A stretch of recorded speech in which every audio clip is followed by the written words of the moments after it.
दोस्तों आज जो कॉमिक्स हम पढ़ेंगे उसका नाम है नागराज और कांजा। ये नागराज की कॉमिक्स है, तो पढ़ते हैं इसको। नागराज और कांजा। रात, जिसके आमंत्रण पर कुछ लोगों की सुबह होती है। शहर की कुछ गलियां कल्बों और सुनसान समुद्री तटों पर होती है चहल पहल, और इस चहल पहल से शरीफ नागरिकों को कोई लेना नहीं होता। अलबत्ता देव वो जरूर जाते हैं। साला सूट बूट और टाई लगाकर रात में घूमता है और जेब में रखता है सिर्फ 5 रुपए 12 आने।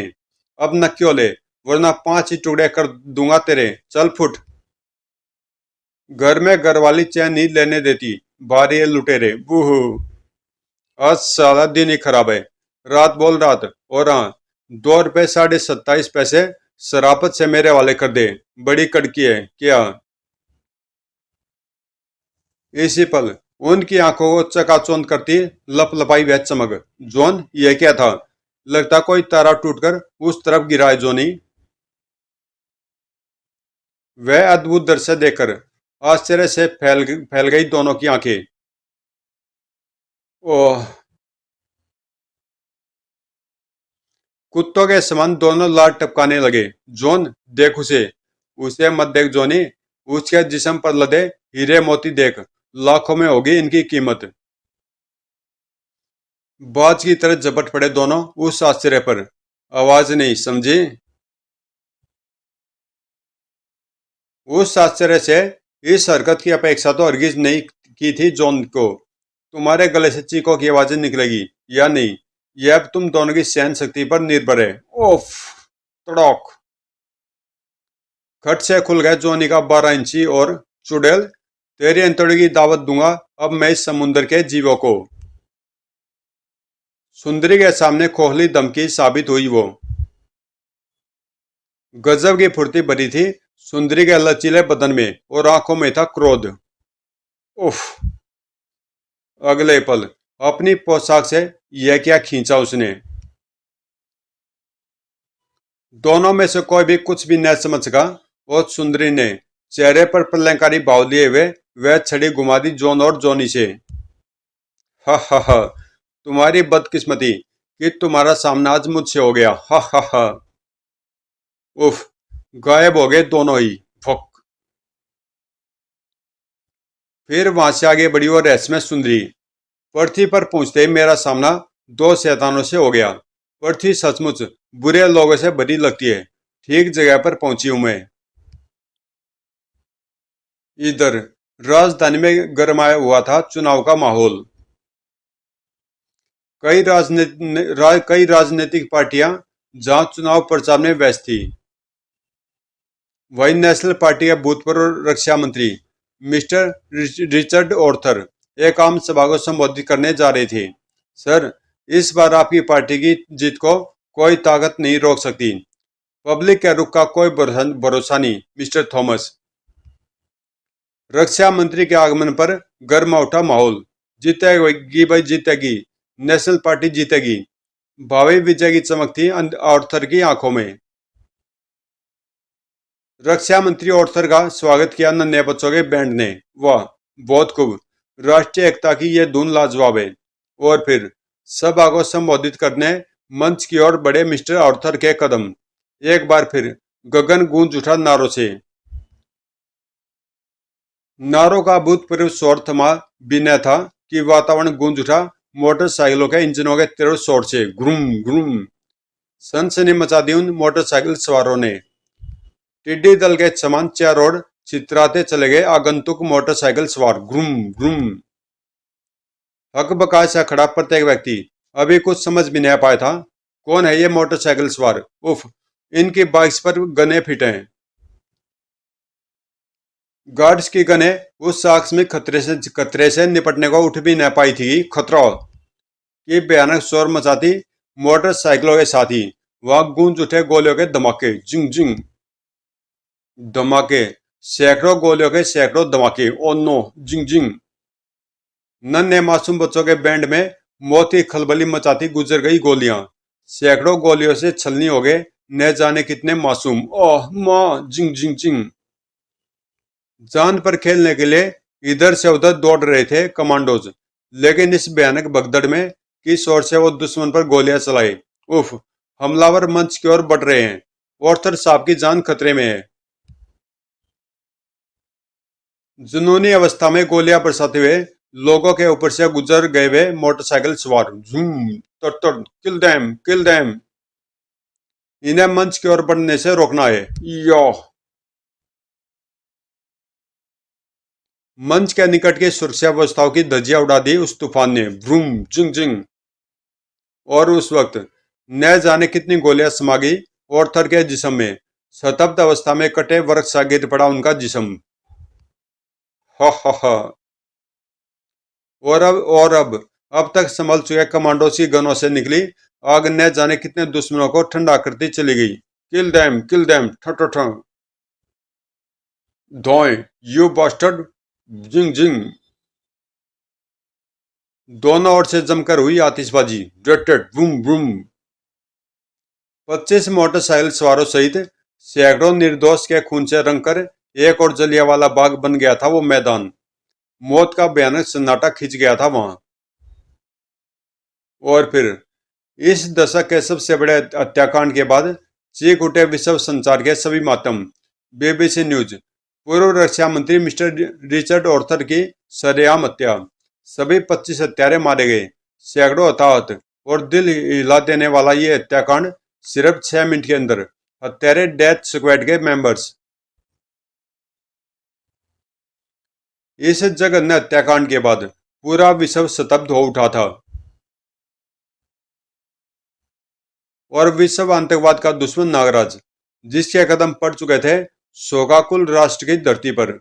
डेथ स्क्वाड ने पूर्व रक्षा मंत्री मिस्टर रिचर्ड ऑर्थर की हत्या क्यों की? ऑर्थर साहब ने अपने मंत्रीकाल में पड़ोसी देश के आतंकवाद की समस्या के हल के लिए अपनी सेनाएं वहां भेजी थी, जिन्हें ऑर्थर साहब के बाद आई दूसरी सरकार ने वापस बुलवा लिया था। और इस बार फिर ऑर्थर साहब का रक्षा मंत्री बनना लगभग तय था। उस देश के आतंकवादी नहीं चाहते थे कि ऑर्थर साहब दोबारा पदासीन हो और उन पर फिर कोई मुसीबत उठे। जबकि रक्षा मंत्री ऑर्थर साहब ने यह कदम पूर्व प्रेसिडेंट मिस्टर डिमेलो की इच्छा पर ही उठाया था। नागराज, ऐसी आशंका व्यक्त की जा रही है कि यह कत्लेआम उस आतंकवादी ग्रुप टाइगर के इशारे पर डेथ स्क्वाड ने किया है। डेथ स्क्वाड के विषय में उसे बताते चले गए कमिश्नर। जी नहीं, किसी शत्रु देश ने आक्रमण नहीं किया है। यह है प्रचार का नया तरीका। इस बार बड़ी जबरदस्त प्रतियोगिताएं कराने जा रहा है WWC। मुझे तो प्रचार से ही रोमांच होने लगा है। रोमांच केवल प्रचार में ही नहीं था, रोमांच था विजेताओं के लिए की गई इनामों की घोषणा में भी। WWF की फाइट के लिए नए लड़ाकों की खोज। WWC के सौजन्य से शानदार विश्व फ्री स्टाइल प्रतियोगिताएं। प्रत्येक विजेता को $5 लाख। आयोजक शो मेकर। और इस धुआंधार प्रचार के बाद बहुत से लोग अपना शरीर बनाने में जुट गए थे। वर्ल्ड जिम, कई व्यायामशालाओं में एकाकी अपने शरीर को पुष्ट बनाने वालों की भीड़ लग गई थी। पूरा अंडरवर्ल्ड जानता है कि WWC उर्फ डेथ स्क्वाड को हर वक्त खतरनाक हथियारों की जरूरत रहती है और वह हम जैसे खतरनाक हथियारों को प्राप्त करता है ऐसी खूनी प्रतियोगिताओं के माध्यम से। हा हा हा। कड़ाक। नागराज क्यों पढ़ रहा था उस विज्ञापन को? नागराज के अलावा उस रहस्यमय सुंदरी की भी दिलचस्प निगाहें जमी हुई थी उस होर्डिंग पर। बेहद खूनी और जबरदस्त होती हैं ये प्रतियोगिताएं। शहर में जब भी होती है मैं अवश्य देखता हूँ। पतले अधरों पर अर्थपूर्ण मुस्कान थी उसके। तब तो ये खूनी प्रतियोगिताएं मुझे भी देखनी होगी और मिलना पड़ेगा खूंखार लड़ाकों से। शहर का सबसे बड़ा बोन बोन स्टेडियम, जो आज खचाखच भर गया था। लेकिन WWC की शानदार प्रतियोगिताएं यहाँ नहीं होनी थी। यह होना था लाइव टेलीकास्ट उन विशाल स्क्रीनों पर। यह WWC ऐसी खतरनाक लड़ाइयाँ क्यों आयोजित करता है? WWF की कुश्ती में बेहतरीन लड़ाके भेजकर अपनी दाग विश्व में जमाने के लिए। आम आदमी शो मेकर के शो के पीछे छुपे खूनी इरादों से अनजान था। और अति विशिष्ट गैलरी से होकर कंट्रोल रूम की ओर बढ़ रहा था शो मेकर। लोथार, क्या पोजीशन है? शो मेकर, हमारे आदमी दर्शकों के बीच फैल गए हैं। शो शुरू होते जबरदस्त जुआ शुरू कर दिया जाएगा। गुड। और जुआ में जमा हुए करोड़ों डॉलर हमारे शो की सफलता सिद्ध करेंगे। और तभी उफ, ओह, अपनी छड़ी को बाज की तरह दबोचकर आगे बढ़ती चलेगी रहस्यमय सुंदरी। उफ, वो, उसके पास इतना बड़ा हीरा, इस लड़की पर नजर रखनी पड़ेगी। लोथार, क्या हुआ? जल्दी आओ, शो का समय हो रहा है। शो मेकर विश्व की फ्री स्टाइल कुश्ती का आयोजक, जिसे दर्शक वॉन बॉर्न स्टेडियम में लगे उस विशाल स्क्रीन पर देख रहे थे। शो मेकर, शांत हो जाइए, शांत हो जाइए। दोस्तों, जिस शानदार मुकाबले की प्रतीक्षा थी आपको, अब वो कुछ ही देर बाद शुरू होने जा रहा है।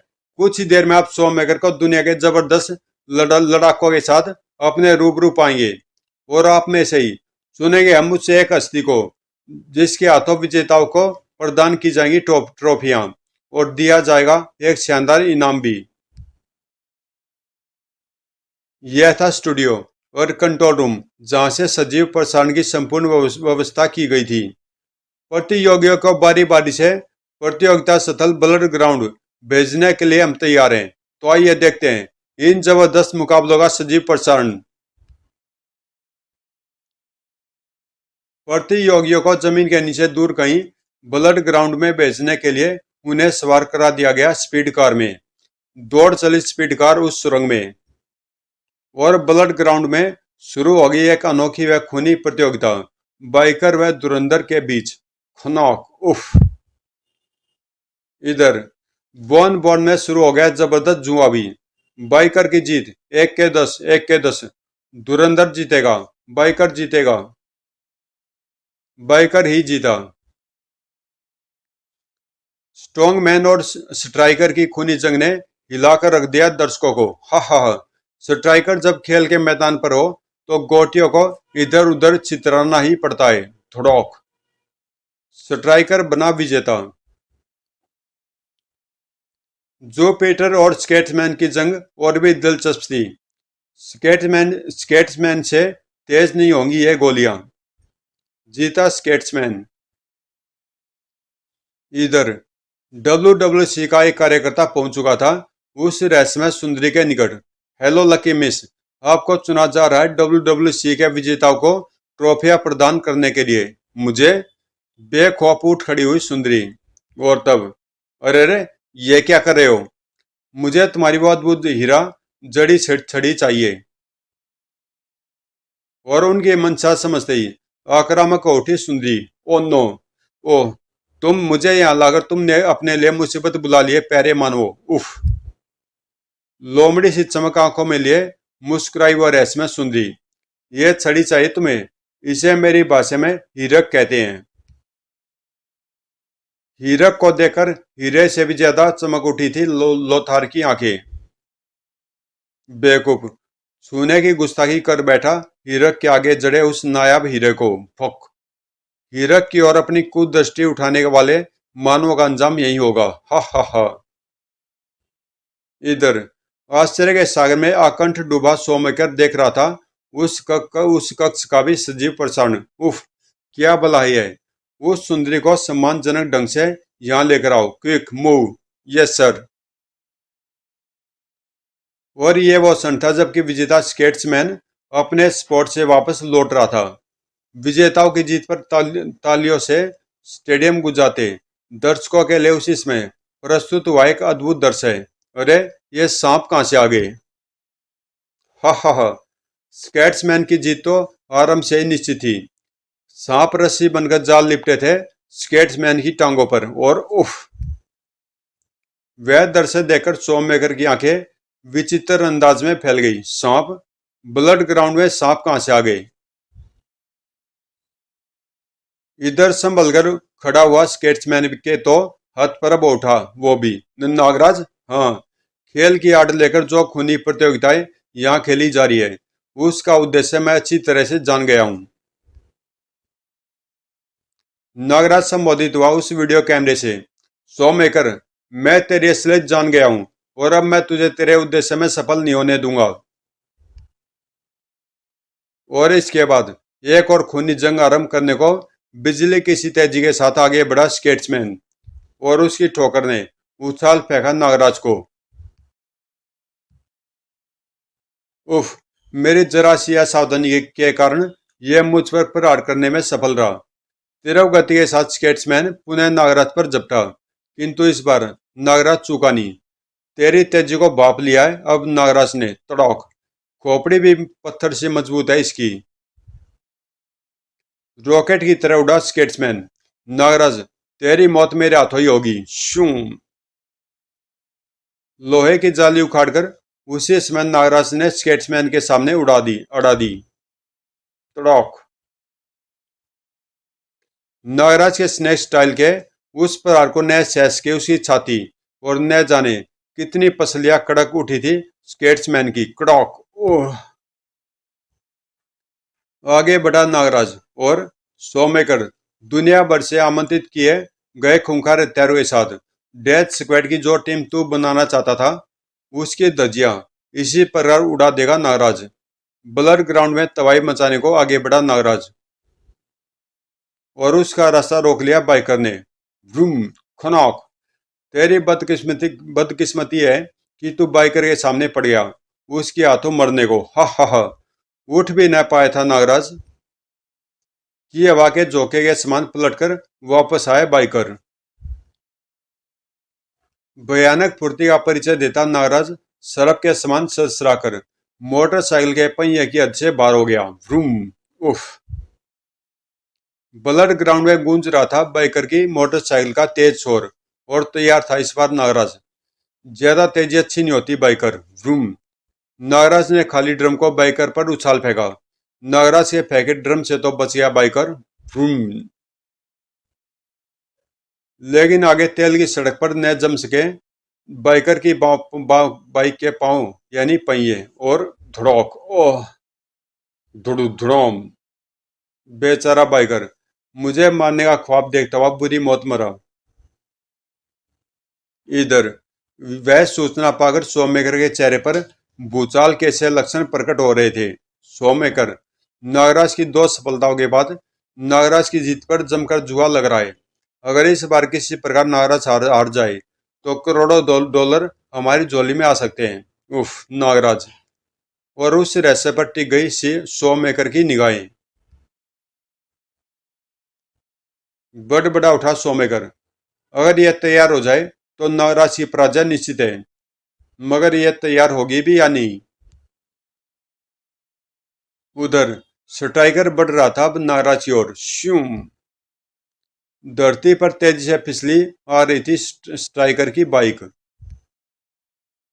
स्ट्राइकर की सकी बाइक पर लगे तीक्ष्ण ब्लेड से छू जाने का अर्थ नागराज भली भांति जानता था। श्यूं। उफ। आ पहुंचा एक और हत्यारा। बीसियों गोलियां छूट पड़ी स्ट्राइकर की सकी बाइक के पीछे फिट गन से। वेंग वेंग वेंग। इनका खात्मा मैं अवश्य करूंगा। उफ। हा हा हा। नागराज, स्ट्राइकर के हाथों ही मरेगा तू। व्रूम। जबरदस्त फुर्ती के साथ उठकर खड़ा हुआ नागराज, किंतु इसका क्या करे जबकि स्ट्राइकर तीव्र गति के साथ उसके सिर पर आ पहुंचे। हा हा हा। ओह। गहरे जख्म से तड़प उठा नागराज। स्ट्राइकर की सकी बाइक से छूट पड़े हुए बारूदी तीर। Boom boom. बारूदी तीरों से बचने को उछला नागराज। धड़ोम। प्रलयंकारी ठास लगा उठा स्ट्राइकर। हा हा हा। नागराज का हत्यारा बनने का गौरव मिलेगा स्ट्राइकर को। हा हा हा।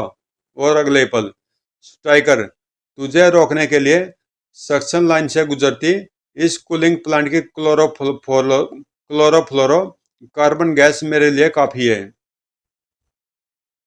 Oh no.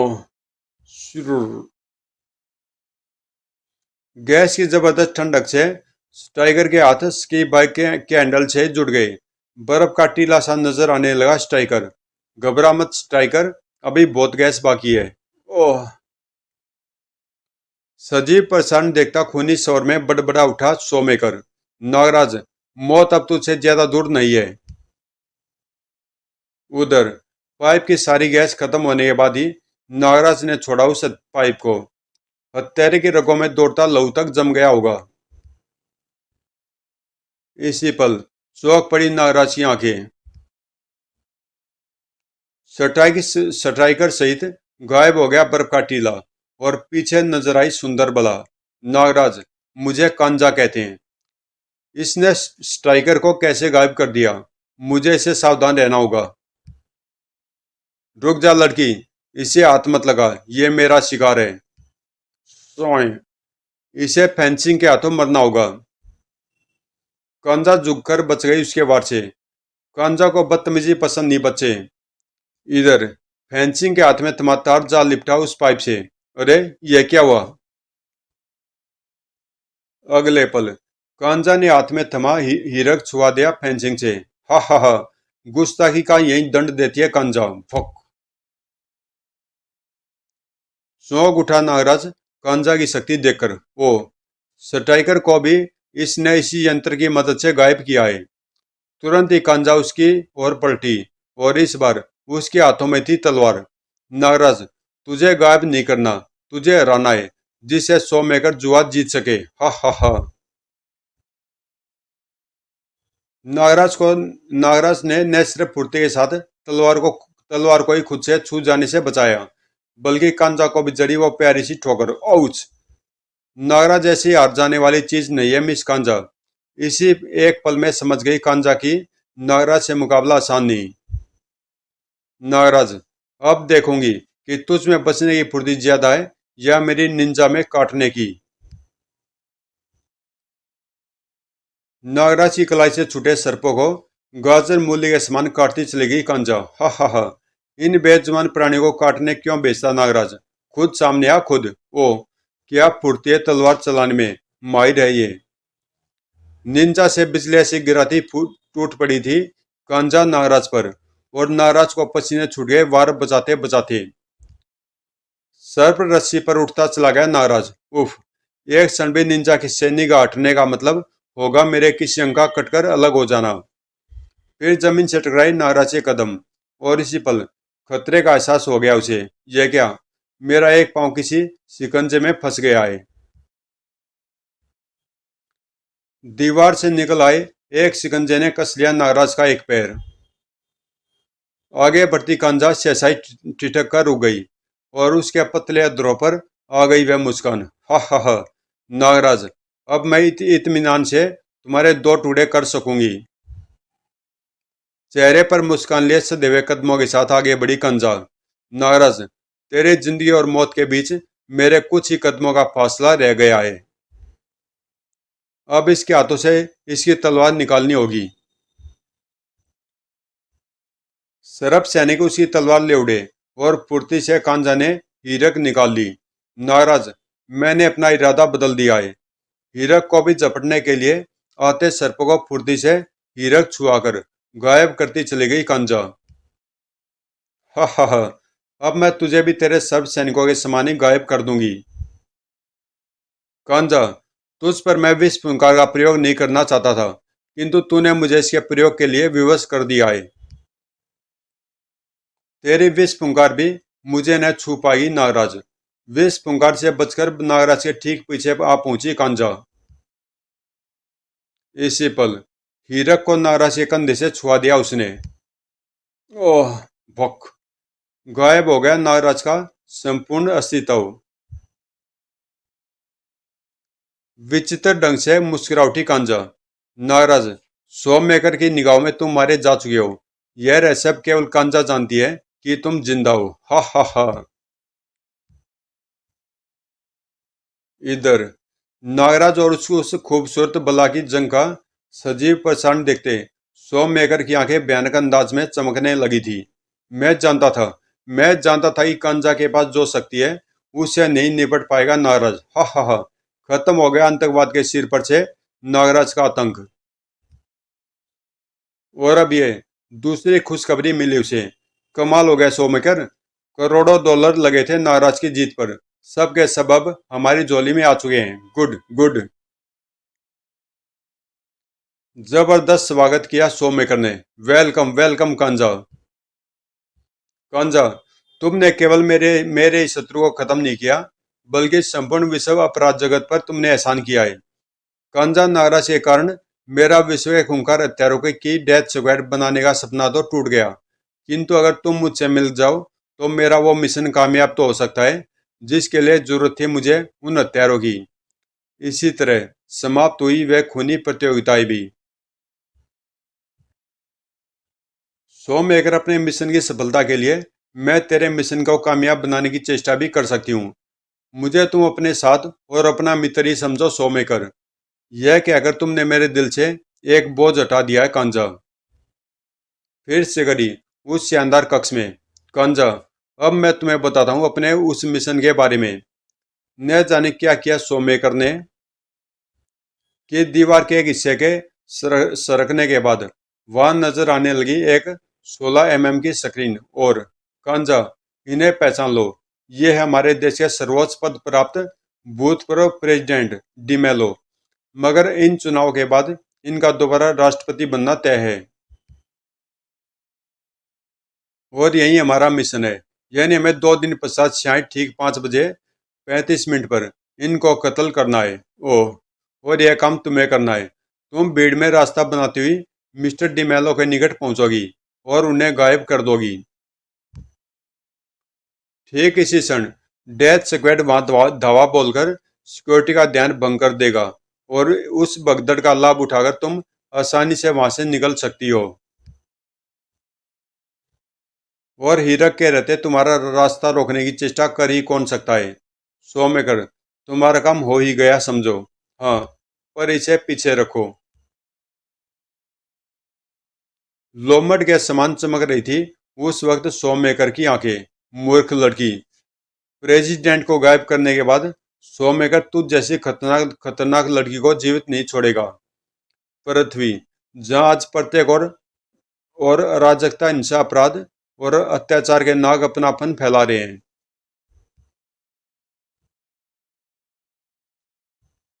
कल्पना भी नहीं की जा सकती कि पृथ्वी से दूर एक ग्रह ऐसा भी है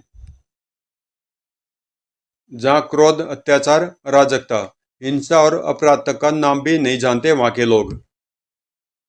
इस ग्रह पर कभी रात नहीं होती, क्योंकि हवा में तैरते प्रकाश पिंडों से जगमगाती रहती है मून ग्रह की धरती। और ऐसे में जब ग्रह की धरती पर आप पहुंचे जॉन में जोनी।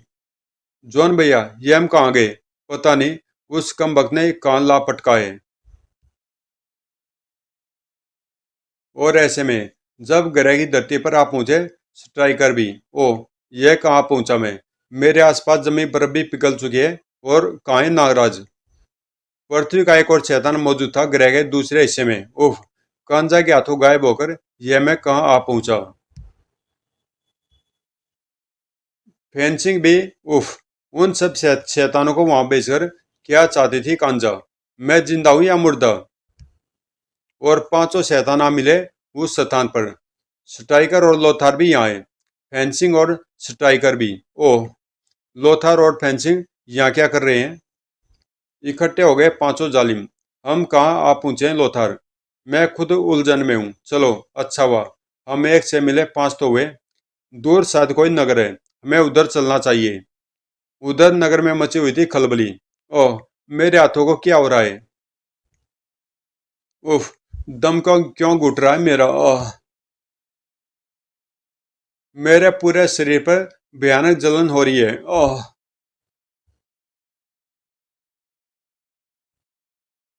ग्रह का वातावरण अद्भुत ढंग से गर्म होता जा रहा है क्वीन सोंजा। ओह, एकाकी भेद गंभीर होता चला गया क्वीन सोंजा का चेहरा।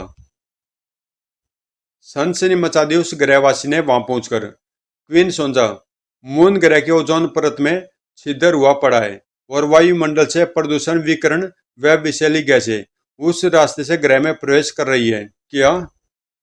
उफ, क्वीन सोंजा, ग्रह में प्रवेश कर रही उस दूषित वायु के साथ साथ ग्रह के नागरिकों पर भी संकट बढ़ता जा रहा है।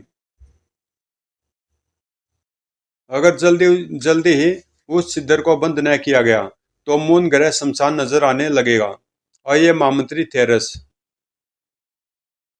सेना कमांडर बकलर को हमारे उस स्थान तक पहुंचने की तैयारी का आदेश दीजिए।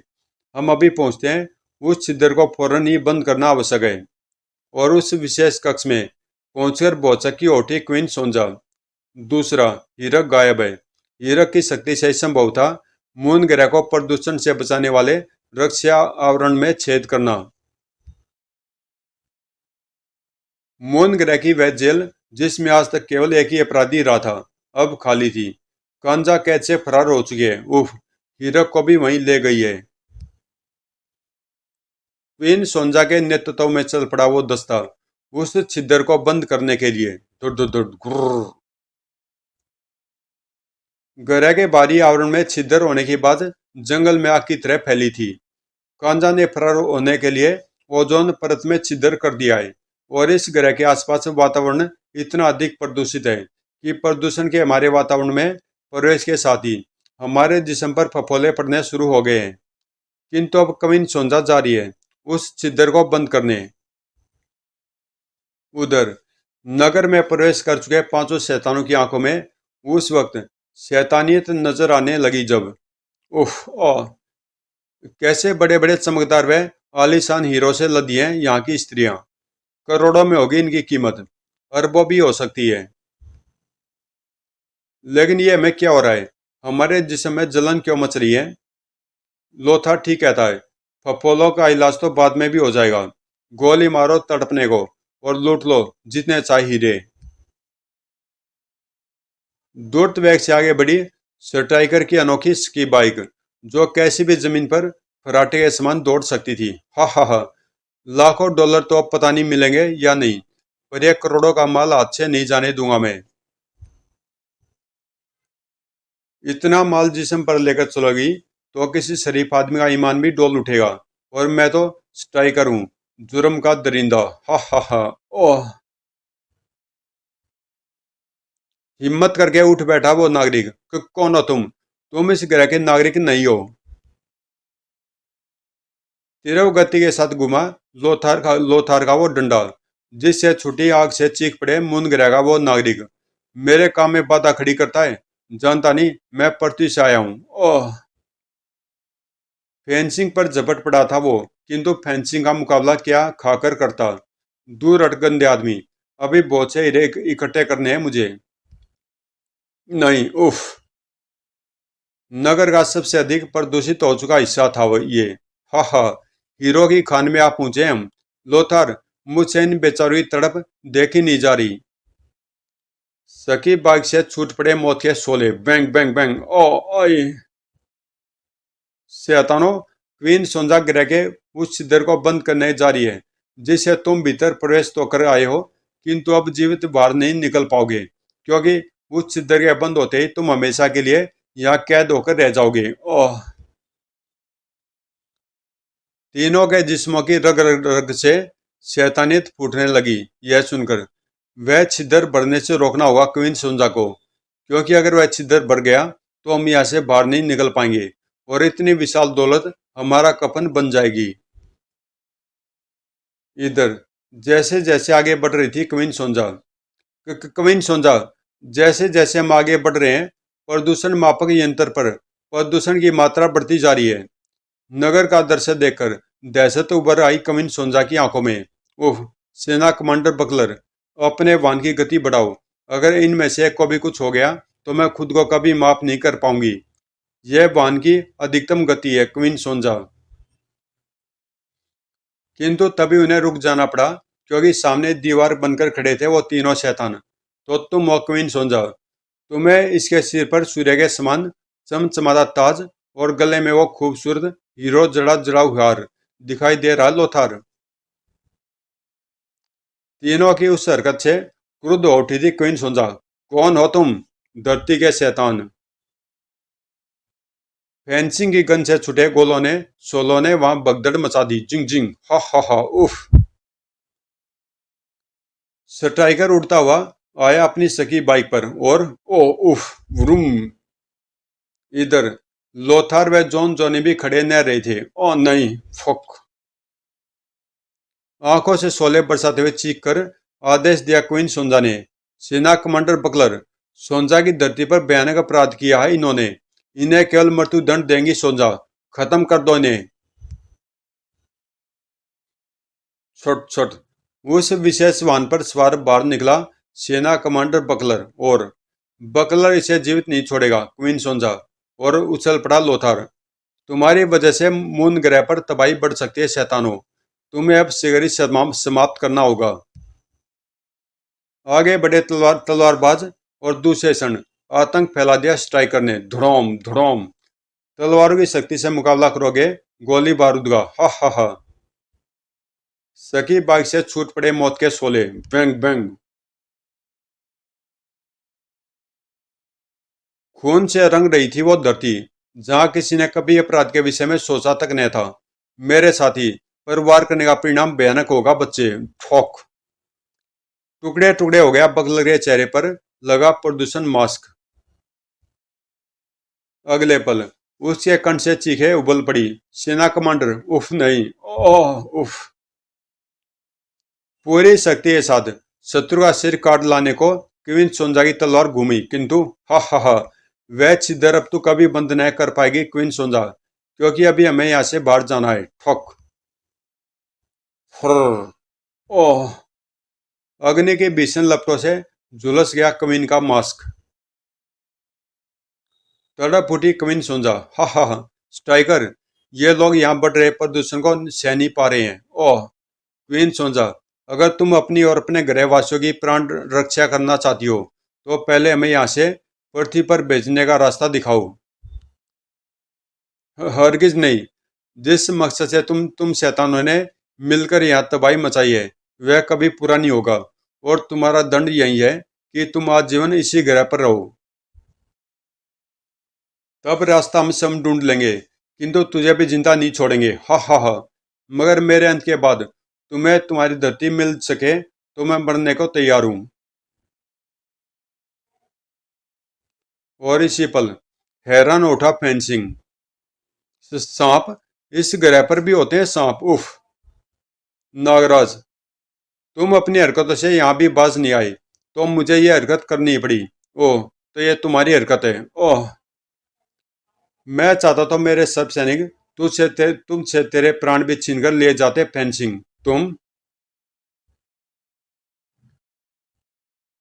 क्वीन सोंजा, मेरा नाम नागराज है। तुम्हारी धरती पर अब और अधिक तबाही व बर्बादी मैं इन्हें नहीं फैलाने दूंगा। नागराज। नागराज ने एक मर्द सैनिक का मास्क सौंप दिया क्वीन को। ठहरो, ये मेरा शिकार है स्ट्राइकर। नागराज, उस वक्त तो तू बच गया था मेरे हाथों मरने से, और अब तो तू मरा ही मरा। लेकिन फेंसिंग भूल रहा था कि सामना नागराज से है। धुस। अरे मेरी गन कहाँ ले जा रहे हो? रॉकेटों की शक्ति के बल पर तेजी के साथ उड़ा फेंसिंग, और ठोक। ओह। नागराज, गोलियों से तो तू एक आसान मौत मर जाता, पर अब फेंसिंग तुझे तड़पा तड़पा कर मारेगा। नागराज को जकड़ने को आगे बढ़ा वो कटीला तार, जिसे नागराज ने तेजी के साथ थाम लिया। उफ। उसी क्षण फेंसिंग बेहद तेज गति के साथ ऊपर उठता चला गया। श्यूम। हा हा हा। नागराज, यह तूने क्या किया? हा हा हा। फेंसिंग इसे समाप्त करके ही लौटेगा। नागराज के साथ बेहद ऊंचाई पर आ पहुंचा था फेंसिंग। जरा सोच, नागराज की अब इतनी ऊंचाई से गिरकर तेरी हड्डियों का क्या हाल होगा। हा हा हा। ओह। इस कटीली तार के कांटे मेरे हाथों में धसे हुए हैं, और अब ये तार को झटके देकर मुझे गिराने का प्रयास कर रहा है।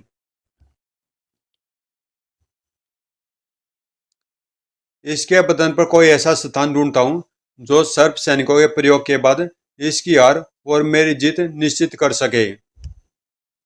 नागराज के चेहरे पर भरपूर ठोकरे जड़ रहा था फेंसिंग। हा हा हा। ठोक। उसकी ठोकर को पकड़ने का प्रयास किया नागराज ने, किंतु ओह, इस प्रयास में हाथ लहूलुहान हो उठे उसके। और तब नागराज ने किया वह निश्चय। अगर इसकी पीठ पर बंधे रॉकेटों की शक्ति इससे छीन ली जाए, तो मैं कल्पना भी नहीं कर सकता कि कितनी भयानक मौत होगी इसकी। करामात दिखा गए नागराज के सांप। इस। थर्रा उठा फेंसिंग। नहीं। ओह। फेंसिंग, कभी कभी अधिक समझदारी भी सेहत के लिए हानिकारक होती है। ओह। नागराज झूल गया अपनी सर्प रस्सी पर। दम से नीचे आ गिरी फेंसिंग ग्लास और। नागराज, तुझसे मेरी जंग अधूरी छूट गई थी, जिसे मैं अब पूरी करूंगा। स्ट्राइकर, नागराज के इस धरती पर मौजूद रहते हम अपने उद्देश्य में कभी सफल नहीं हो सकते। उसे समाप्त करना आवश्यक है। उधर नागराज के पाँव ने अभी धरती छुई ही थी कि आप पहुंचा शैतान स्ट्राइकर। नागराज, कैसी तबीयत है तेरी? हा हा हा। स्ट्राइकर, शैतान, फेंसिंग के अंत के बाद अब तेरी बारी है। स्ट्राइकर अकेला नहीं है नागराज, लोथार भी उपस्थित है। लड़खड़ाती आप पहुंची क्वीन सोंजाबी। शपथ ली है मैंने कि मून ग्रह पर अपराध को कभी जन्म लेने नहीं दूंगी। तुम्हारी शपथ टूटने न पाएगी क्वीन सोंजा।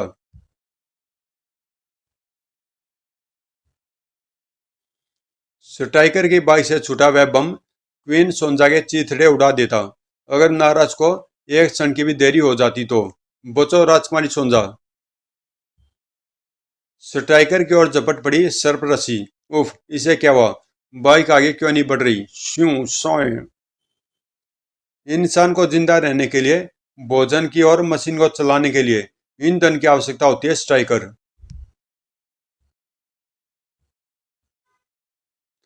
लोथर का रास्ता रास्ता रोक लिया था सोंजा ने। तुम जैसे शैतानों के लिए सोंजा के पास केवल मौत की सजाई है। हा हा हा, मौत केवल ताकतवर की गुलाम होती है सोंजा। नागराज की उस ठोकर से स्ट्राइकर के मांस की चिंदिया उड़ गई। कड़ाक। स्ट्राइकर ने अपने स्टील पंजों का वार नागराज पर किया। नागराज, तेरे जिस्म से मांस नोच दूंगा मैं। जबरदस्त ढंग से उछाल फेंका नागराज ने उसे। धड़ाक। ओह। कई सांपों से जकड़ दिया नागराज ने उसे। हिस फुस। ओ नहीं। नागराज के उस भरपूर झटके के साथ चीख पड़ा स्ट्राइकर और दो टुकड़ों में कट गया उसका जिस्म। दूसरों के लिए गड्ढा खोदने वाले भी कभी कभी उसी गड्ढे में गिर जाते हैं। इधर सोंजा के जबरदस्त आक्रमण का मुकाबला न कर पाए लोथार और उफ। ओह। लोथार के खून से नहा गई सोंजा। नागराज, तुझे मारने में असफल रहे वे वो खूंखार हत्यारे जिन्हें तेरी मौत के लिए डेथ स्क्वाड के रूप में चुना जा रहा था, क्योंकि मंत्री ऑर्थर की हत्या के बाद प्रेसिडेंट डिमेलो की हत्या में तू बाधा बन सकता था, लेकिन आज तू असफल हो जाएगा प्रेसिडेंट डिमेलो को बचाने में नागराज, क्योंकि आज 5:55 पर वह अवश्य मारा जाएगा। हा हा हा। और ये तेरी हार होगी। ओह। इसी के साथ आंखें खुली की खुली रह गई लोथार की। मर चुका था वो। सोंजा दौड़ी नागराज की ओर। नागराज, ग्रह पर फैले प्रदूषण के प्रभाव से तुम्हारे जिस्म पर भी जबरदस्त जलन हो रही होगी।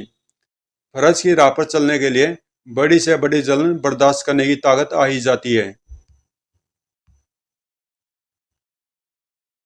नागराज, तुम फरिश्ते बन करने आते तो जाने क्या होता मून ग्रह का। क्वीन सोंजा, मैं मून ग्रह पर खुद नहीं आया, बल्कि भेजा गया हूँ, और मुझे यहाँ भेजने वाली है कांजा। कांजा? ओह। क्या आप उसे जानते हैं सोंजा? नागराज, उसकी नस नस से मैं वाकिफ हूँ। कांजा ही एक अकेली नागरिक है जिसे मून ग्रह पर बनाए गए मेरे कानून पसंद नहीं आए। मून ग्रह के सीधे साधे लोगों को सताकर उसे अद्भुत आनंद मिलता था। हा हा हा। तुम्हारे सुंदर बाल तुम्हारे घोड़ी के पूंछ पर ज्यादा अच्छे लग रहे हैं। मून ग्रह पर किसी वस्तु की सुरक्षा के लिए पहरेदारी नहीं की जाती। एक दिन इस बात का लाभ उठाकर वह शैतान हीरक तक जा पहुंची। अब मैं इस ग्रह पर न हो अब मैं इस ग्रह पर नहीं रहूंगी, लेकिन जाने से पहले हीरक को अपने साथ ले जाऊंगी। ठीक समय पर जा दबोचा मैंने उसे। कांजा, मून ग्रह के कानून अनुसार तुझे इस अपराध की चेष्टा का कड़ा दंड दूंगी मैं, किंतु इतनी आसानी से हार मानने वालों में से वो नहीं थी। विन सोंजा मून ग्रह की शांति को छिन्न भिन्न कर देगी। अब कांजा, हा हा हा। किंतु मैंने एक न चलने दी उसकी। हाथ रोक ले कांजा, वरना अंजाम भयानक होगा। प्रथम बार कोई कैदी लाया गया था उस जेल में। तुम्हारी सजा यही है कि तुम आजीवन इस काल कोठरी में पड़ी रहो। ओह, खतरनाक भाव थे उस समय उसकी आंखों में। मुझे इस कैद में ज्यादा दिनों तक नहीं रख सकेगी तू, क्वीन सोंजा। और एक दिन अवसर पाकर वह हीरक को प्राप्त करने में सफल होगी और हीरक की मदद से ग्रह की ओजान परत में छिद्र करके वहां से भाग निकली, जिससे भीतर आए प्रदूषण के कारण यहाँ के नागरिकों की जान पर आ बनी है नागराज। क्वीन सोंजा ने अपनी बात समाप्त की। नागराज इस प्रकार कांजा और उस यंत्र सहित पृथ्वी पर चली गई और मुझसे बदला लेने के लिए उसने बुरे लोगों को पृथ्वी से मून ग्रह पर भेजना शुरू कर दिया है, ताकि वो यहाँ की शांति को भंग करके मेरे बनाए कानूनों का मजाक उड़ा सके। किंतु क्वीन सोंजा, पहले तुम मुझे यह बताओ कि उस छिद्र को कैसे भरा जा सकता है, ताकि यहाँ की वायु को शीघ्र ही प्रदूषण मुक्त करके इन निर्दोष लोगों के प्राण बचाए जा सके। नागराज, मेरे साथ आओ। नागराज के साथ उस स्थान पर आ पहुंची क्वीन सोंजा। नागराज, हीरक की शक्ति से यह छिद्र शीघ्र बढ़ जाएगा। दूसरा हीरक दिखाई पड़ने लगा क्वीन सोंजा के हाथ में। किंतु इस छिद्र को बढ़ने से पूर्व ही तुम्हें यहाँ से पृथ्वी पर भेजना होगा, अन्यथा तुम यहाँ वहां कभी न पहुंच पाओगे। और तुम्हें पृथ्वी पर भेजने के लिए मैं यह यंत्र तुमसे छुआ रही हूँ। क्वीन सोंजा, मैं वादा करता हूँ कंजा के पास अब हीरक शक्ति नहीं रहने दूंगा। हीरक के स्पर्श मात्र से गायब हो गया नागराज। अलविदा नागराज, अलविदा सोंजा। और अगले पल हीरक से छूट पड़ी वो विचित्र विचित्र सुनहरी किरणें जो बढ़ती चली गई उस छिद्र को। मून लोगों को सुरक्षित पाकर तब बेहद रात की सांस भरी थी क्वीन सोंजा ने। आहा, मैं ठीक हो गया। मेरे हाथ के फफोले स्वतः ही ठीक हो रहे हैं। नागराज, मून ग्रह को तबाह होने से बचा लिया तुमने। और उधर पूर्व प्रेसिडेंट मिस्टर डिमेलो अपने भाषण के लिए बढ़ रहे थे मंच की ओर। बस अब कुछ ही क्षण रह गए मुझे हीरक को बाहर निकालकर पूर्व प्रेसिडेंट डिमेलो से छुआने में। गजब की फुर्ती के साथ बाहर आया हीरक। किसी अनहोनी की आशंका से स्तब्ध हो उठे थे सभी लोग। और इसी पल कांजा की कलाई को थाम लिया उस सशक्त हाथ ने। कांजा, नागराज तुझे हीरक शक्ति का और गलत प्रयोग नहीं करने देगा। नागराज, तुम वापस कैसे पहुंचे? नागराज, पकड़ लो इस लड़की को। कांजा ने बड़ी फुर्ती के साथ नागराज के पेट में जड़ी वो टक्कर ठोक। उफ, चीते की तरह जंप लगाकर भागी कांजा। उफ, डेथ स्क्वाड अभी तक क्यों नहीं पहुंची? सो मेकर ने मेरे साथ धोखा किया है। कांजा, तुझे भागने नहीं देगा नागराज, क्योंकि जो शक्ति तेरे पास है तू उसका गलत प्रयोग कर सकती है। कांजा का रास्ता रोके बैठे वो कमांडोज। रुक जाओ वरना मारी जाओगी। पलक झपकते ही आसपास लगे कई पंडाल श्रोताओं से खाली होते चले गए। और इधर बिजली की सी तेजी के साथ हीरक को घुमाया उसने। लेकिन बचो, ये अगर तुमसे छू गया तो तुम अंतरिक्ष की अनंत अनंत गहराइयों में खो जाओगे। कांजा, क्वीन सोंजा को मैंने वचन दिया है कि तुम्हारे पास अब हीरक शक्ति नहीं रहने दूंगा। ओ, तो क्वीन सोंजा की मदद से तुम यहाँ आ पहुंचे, पर नाराज मैं तुम्हें अब हीरक द्वारा अंतरिक्ष में भेज दूंगी। हा हा हा। उसी पल नागराज ने गिरा दिया वो बम्बू। अब तो हीरक शक्ति का इस्तेमाल मुझ पर नहीं कर पाएगी शैतान कांजा। सांप की तरह सरसराकर निकल गया नागराज उस तंबू के बीच में से। नागराज के पीछे पीछे ही सरसराकर निकला नागानंद। शाबाश नागानंद, मैं जानता था कि तुम हीरक को उस दुष्टा से छीन लाओगे। इसी पल कई गने उठ गई कांजा की ओर। चीख पड़ा नागराज, नहीं, कोई गोली न चलाए, उसे जिंदा पकड़ना होगा, वरना सोमेकर उर्फ किंग ऑफ डेथ स्क्वाड कभी हमारे हाथ न लग सकेगा। नागराज ने उछाल फेंका तंबू। कांजा, अब मैं तेरी आंखों के सामने ही हीरो को नष्ट कर दूंगा। नहीं, उसे नष्ट मत करना नागराज। हीरक को जमीन पर दे मारा नागराज ने। कविन सुंजा को दिया अपना वचन पूरा कर दिया मैंने, तड़ौक। नागराज पर वार करने के लिए उठी उस नाजुक कलाई को पकड़कर पीठ की ओर उमेट दिया नागराज ने। कांजा, मुझे शो मेकर उर्फ किंग ऑफ डेथ स्क्वाड का पता बताओ, जिसकी सह पर तुमने पूर्व प्रेसिडेंट साहब को गायब करना चाहा। ओह! इसी पल आकाश गूंज उठा हेलीकॉप्टर के शोर से,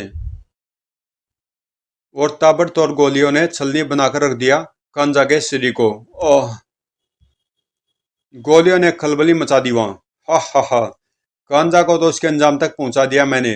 नागराज, अब तेरी बारी है। हा हा हा! नागराज की कलाई से सरसराई सरफरसी। सोमकर, तेरी तलाश थी मुझे।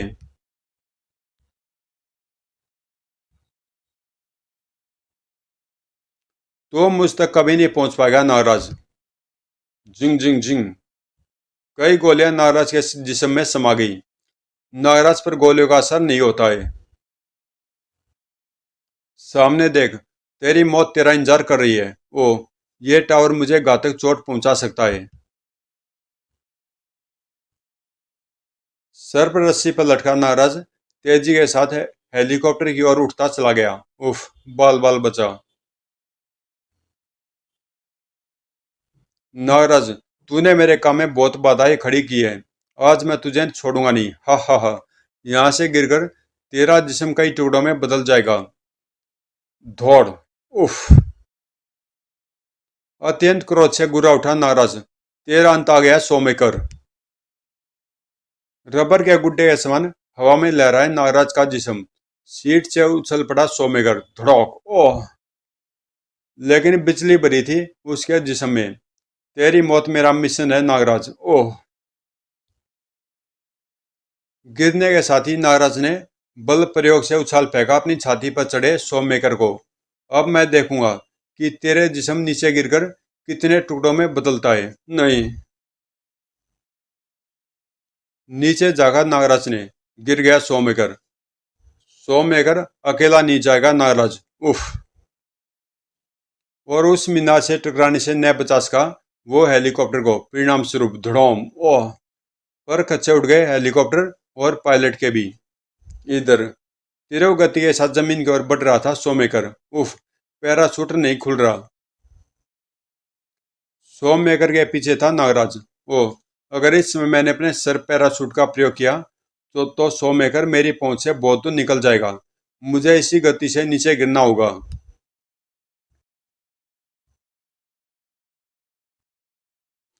सर्कस का पंडाल चीरता चला गया सोममेकर का जिस्म। फसौक! पूरी गति के साथ नागराज भी समा गया उसी छिद्र में। उफ! किस्मत के धनी निकले दोनों। उफ! ओह! और शुक्र था कि इस समय सोका नहीं था। लचीले जाल पर उछलकर नागराज सोममेकर से टकराया। तुम्हारा अंत नागराज के हाथों लिखा सोममेकर। शायद इसलिए तुम अभी भी जिंदा हो। सर पर रस्सी पर लहराए नागराज। धौड़! नहीं! सोममेकर, सर्कस के जाल पर लड़ने की प्रैक्टिस भी कर ली होती। और घबरा उठा सोममेकर। मैं नागराज से मुकाबला नहीं कर सकता। मुझे यहाँ से भाग निकलना चाहिए। नागराज की उस जबरदस्त ठोकर से सोममेकर कई फुट आगे उछल गया। तेरे खूनी कारनामे पढ़कर मैं यहाँ आया था सोममेकर, और अब तू बचकर बाहर निकलना चाहता है। सोममेकर की खूनी निगाहें जा अटकी उन पिंजरों पर। नागराज, तू मुझे नहीं पकड़ सकता। एक एक करके आजाद करता चला गया वह उन पिंजरों में बंद जानवरों को। निकलो, बाहर निकलो, और चीर कर रख दो नागराज को। उफ! इस शैतान ने पिंजरों में बंद उन भयानक व हिंसक प्राणियों को आजाद कर दिया है। शेर चीतों की भयानक दाड़ों व शोर से भगदड़ मच गई सर्कस के जावाजों में। उफ! उस शैतान ने पिंजरों के दरवाजे खोल दिए हैं। पकड़ो उसे, मारो उसे। वन्य प्राणी को जकड़ने को बढ़ चली सर्प रस्सियां। सर्कस के सदे और डराए गए ये जीव भी स्वतंत्रता की सांस पाकर पुनः उगर हो सकते हैं, और इन्हें इन्हें खत्म करने का मेरा कोई इरादा नहीं। बचाओ। ओह। नागराज के सामने गुस्ताखी नहीं चलेगी सिंहराज। गुर्र दौड़। बचाओ। ओह। नागराज ने शीघ्र ही नियंत्रण पा लिया उस संकट पर। और सो मेकर उर्फ किंग उर्फ डेथ स्क्वाड कहाँ है? ओह। बेबस हो चुका था सोमेकर। उफ नहीं। सोमेकर, तेरा खेल अब खत्म हो चुका दरिंदे। एक शिकंजा तेरे पांव को कस चुका है और दूसरा शिकंजा मौत का तेरी जिंदगी को कसने आ पहुंचा है। ओह। नागराज की उस जबरदस्त ठोकर ने सोमेकर की गर्दन की हड्डियां कड़कड़ा दी। और तब उफ। आप नागराज है न, विश्व आतंकवाद के दुश्मन, आपने बचा लिया आज, अन्यथा ये प्राणी या मौत का भयानक आतंक मचा देते। मुझे इन प्राणियों के आतंक का उतना भय नहीं था जितना कि इंसान के रूप में इस जानवर के स्वतंत्र रहने का था। लेकिन यह शिकंजा यहाँ किसने लगाया? नागराज, ये हाथी नया ही भर्ती हुआ है और बेदुगर स्वभाव का है। कल रात इसने बेड़ियां तोड़ डाली थी। यह शिकंजा इसी के लिए यहाँ लगा था, जो इस इंसानी पशु को जकड़ने के काम आया। गहरी सांस ली नागराज ने। ओह। और इस प्रकार हमेशा की तरह एक बार फिर आरंभ हो गया था मानवता के दोस्त और अपराध के दुश्मन नागराज का सफर। समाप्त। तो दोस्तों, कॉमिक यहीं पे समाप्त होती है। कॉमिक शुरू में बहुत ही अच्छी लग रही थी, लेकिन लास्ट में इसको इस तरह से खींच दिया कि शायद पूरे 60 पेज नहीं हो रहे थे इसके। तभी तो इस शो में करो, कभी हेलीकॉप्टर में, कभी आकाश में, कभी सर्कस में, यानी कई जगह से लड़ाई करवा दी इसकी। जबकि ये बहुत ही मामूली मतलब मामूली पावर का था, बहुत ही कमज़ोर था नाराज के सामने। खैर, मिलते हैं किसी अगली कॉमिक्स में।